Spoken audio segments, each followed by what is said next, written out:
माझे नाव प्रिया किशोर राठोड आहे. वर्ग 7वा. माझ्या शाळेचे नाव जिल्हा परिषद उच्च प्राथमिक मराठी शाळा तळणी. माझे कथेचे नाव आहे असमाधानी चिमणी.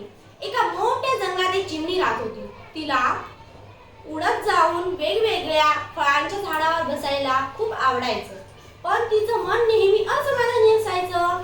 तिला वाटायचं की दुसऱ्यांपेक्षा तिचं आयुष्य चांगलं नाही. एकदा ती मोराला भेटली. मोराचा सुंदर पिसारा पाहून ती मोराला म्हणाली, मोर तू किती सुंदर आहेस.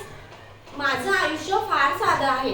मोर हसून म्हणाला, तुझं आयुष्य खूप सुखकर आहे. मी सुंदर आहे पण मला तुझ्यासारखं उंच उडता येत नाही. चिमणीला समजलं की आपण नेहमी आपल्या जीवनाशी तुलना इतरांच्या जीवनाशी करतो पण आपल्या आयुष्यातील चांगल्या गोष्टींची दखल घेत नाही. या कथेचे तात्पर्य आहे आपल्या आयुष्याचं सौंदर्य ओळखलं